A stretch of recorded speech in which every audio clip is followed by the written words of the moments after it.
But when you find out, it's all you're gonna hear. Bring it. Je m'appelle Martin Brabant, j'ai 34 ans, je suis depuis un peu plus de 2 mois bourgmestre faisant fonction de Schaerbeek. Après la nomination d'Audrey Henry comme secrétaire d'État au niveau régional. Je suis juriste de formation, j'ai travaillé pendant 6 ans dans une société d'investissement avant de m'investir pleinement ici à Schaerbeek. Et avant ça, j'étais au cabinet du ministre fédéral de la Mobilité, François Belot. Martin, tu as commencé comme suppléant au conseil communal en 2012 à Rochefort et tu es également devenu conseiller de police. 6 ans plus tard, tu es élu conseiller communal à Rochefort dans une coalition MRPS. Mais 4 ans plus tard, tu décides de démissionner du conseil communal pour aller travailler à la Société fédérale de participation et d'investissement, qui est une holding publique belge. Est-ce que tu peux nous expliquer ton parcours ? Oui, donc quand j'avais 20 ans, François Belot m'avait proposé d'être sur sa liste à Rochefort. Et le soir des élections en 2012, je savais que j'allais devenir conseiller communal. Et puis je me suis représenté en 2018, j'ai aussi été réélu. J'ai fait 10 ans de conseiller communal à Rochefort. J'avoue que j'avais un peu fait le tour et puis la vie fait que je travaillais à Bruxelles, la vie fait que j'ai acheté ici un appartement à Schaerbeek. Et donc j'ai définitivement quitté Rochefort pour venir vivre ici à Schaerbeek. Et je démissionnais de Rochefort. Je n'avais pas spécialement l'ambition de recommencer de la politique. Et puis j'en ai refait et plutôt avec succès puisque je suis là où je suis aujourd'hui. Pourquoi as-tu décidé d'aller travailler à la SFPIM ? Donc en fait j'ai fait 3 ans comme conseiller de François Belot en début de carrière. Et puis je savais que les cabinets fédéraux c'était quelque chose qui était aussi limité dans le temps puisque ça dépend du gouvernement et je ne voulais pas que travailler en politique. Et donc dans le cadre de mon boulot au cabinet Belot, j'ai eu plusieurs contacts avec la SFPI et ils cherchaient un juriste à ce moment-là et c'est comme ça que j'ai trouvé un emploi et qu'ils m'ont proposé de travailler pour eux et que j'y suis resté pendant 6 ans. François Belot, ancien ministre fédéral de la Mobilité entre 2016 et 2020, membre du mouvement réformateur d'ailleurs. Pourquoi as-tu décidé de rejoindre l'EMR ? Je crois que c'est une question d'idéologie. Moi, j'étais quand même plutôt quelqu'un de centre droit. Et puis, c'est aussi des questions de rencontres à l'époque, et notamment la rencontre de François Belot, qui est quelqu'un d'extrêmement travailleur, d'extrêmement compétent, avec laquelle c'était très chouette d'évoluer. Et puis, il y a quand même ce côté d'être membre du Parti libéral, qui est un parti quand même où la valeur du travail est primordiale, où la valeur de la responsabilité individuelle est importante, où il y a une volonté que chacun puisse profiter du fruit de son travail et donc de pouvoir diminuer les impôts et de ne pas avoir un État mammouth comme ça peut être le cas parfois. En 2024, tu décides de revenir en politique pour te présenter aux élections communales à Schaerbeek et tu es d'ailleurs nommé échevin du commerce, de l'économie locale, de l'emploi et d'autres matières. Comment s'est passé ton retour en politique ? En fait, il s'est déroulé quelques mois avant ça. J'ai rencontré David Lester et lors de cette discussion, dans la discussion, il est arrivé le fait que je pourrais être candidat au régional. Je le faisais parce que j'avais envie de me battre pour cette liste-là, mais aussi pour m'amuser, parce que faire une campagne au niveau régional était quelque chose qui m'amusait. Il se fait que j'ai fait un plutôt bon score par rapport à ma place sur la liste. Et donc, dans la suite de ça, je suis devenu candidat aux élections communales à Schaerbeek. J'ai fait mon propre siège en étant 10e de liste. Et puis, il y a eu une longue crise politique à Schaerbeek, avec des mois et des mois de négociations dans lesquels j'ai aidé la tête de liste à négocier, à trouver un accord. Et donc, le jour où un accord a été trouvé, entre élus, on a décidé que je serais échevin à ses côtés. Et puis il se fait que quelques mois après, je prends même la tête de la commune comme bourgmestre. Début d'année 2026, Audrey Henry, à l'heure actuelle bourgmestre de Schaerbeek, devient secrétaire d'État à l'urbanisme pour le gouvernement bruxellois de Boris Diliès après plus de 600 jours de blocage politique à Bruxelles. Et tu deviens bourgmestre de Schaerbeek. Comment s'est passée cette transition? Très soudain, hein, je suis en voiture, je reçois un SMS me disant que Audrey Henry deviendrait secrétaire d'État. J'essaye de l'appeler, j'apprends plus tard qu'elle était en train de se préparer, elle, pour sa prestation de serment. Et donc j'appelle Georges-Louis Boucher qui dit en effet mets-toi en route. Et puis voilà, ça a été vraiment le chamboulement dans ma tête, dans les agendas pendant quelques heures, quelques jours. Ça a été aussi des montagnes russes, même émotionnelles. Je ne m'y attendais pas.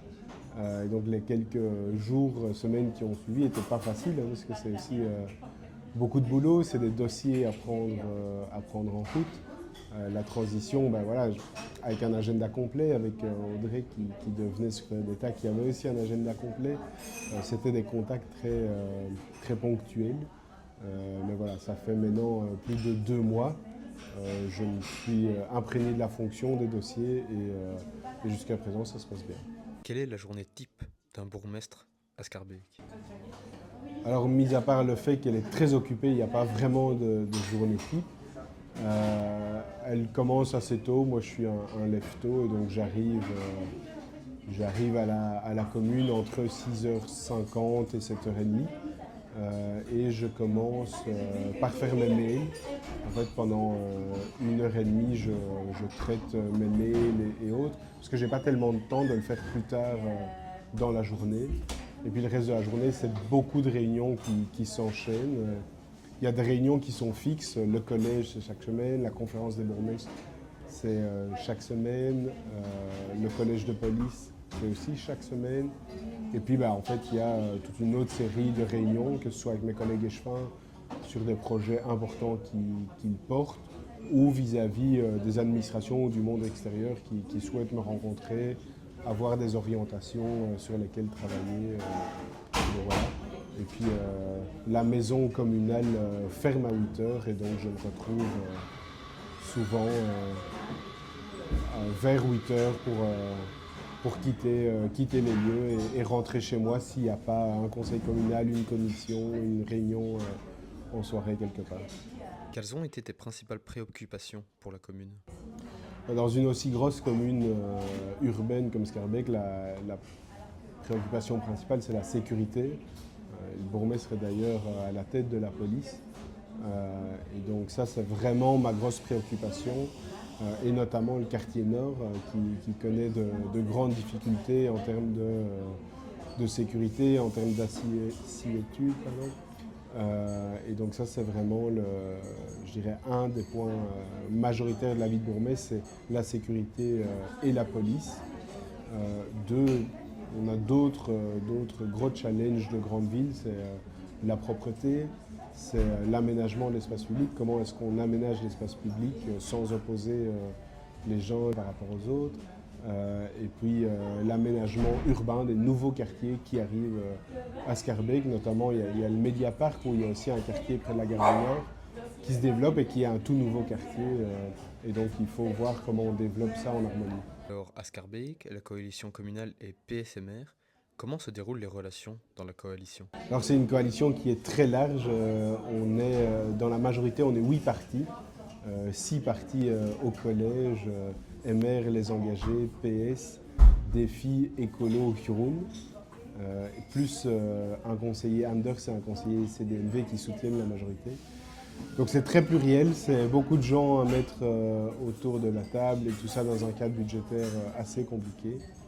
Et alors l'accord qu'il y a eu, c'était un partage de majorat, avec 3 ans de majorat MR et puis 3 ans de majorat PS. Et donc en principe en 2028, début d'année 2028, moi je deviendrai président du CPS de Schaerbeek, et le PS reprendra le majorat. Qu'est-ce que tu veux continuer à réformer à Schaerbeek? Alors en 2 ans c'est très court, je me rends compte que c'est pas moi qui vais couper des rubans, mais ce que je veux c'est une impulsion, c'est donner une impulsion sur Scarbeet, notamment sur quelques gros dossiers. Je disais le quartier nord, c'est de pouvoir avoir une impulsion qui fait qu'on transforme complètement ce quartier, que ce soit en termes d'aménagement urbain, en termes de sécurité, en termes de vivre ensemble. Ça, c'est un des éléments importants. Un autre élément qui me semble important aussi, c'est en termes d'emploi, c'est de pouvoir avoir une commune où les gens sont au travail. Et ça, c'est notamment un gros travail que je gérais comme échevin de l'emploi et que je vais aussi gérer pour le futur comme président du CPS. C'est vraiment de pouvoir avoir une commune qui valorise les gens et qui permette aux gens de saisir toutes les opportunités qui peuvent se présenter à eux. Tes ambitions pour le futur? Alors ça, c'est une bonne question à laquelle je ne réponds pas encore parce que, et en toute sincérité, c'est pas un vieux discours politique, c'est que je suis bourgmestre depuis 2 mois, j'ai déjà énormément maintenant. Et donc mon futur n'est pas encore une question. J'imagine que je me poserai la question en temps utile.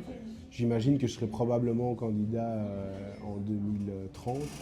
Mais voilà, mes ambitions personnelles, point d'interrogation à ce stade. Au sein du mouvement réformateur, avec quelle personnalité as-tu des relations personnelles? Au niveau bruxellois, je suis assez proche de personnalités comme Bernard Quintin, qui est ministre de l'Intérieur, ou comme David Weitzman, qui est candidat à la présidence de la régionale.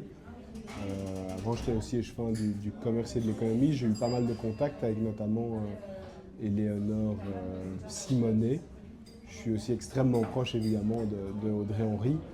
Et puis, même de façon générale, avec le groupe parlementaire, je trouve ça important de créer des liens entre élus locaux et parlementaires. Et donc, voilà, j'ai pas mal de gens avec qui je suis en contact et avec qui j'ai une bonne relation pour essayer de travailler en équipe. You have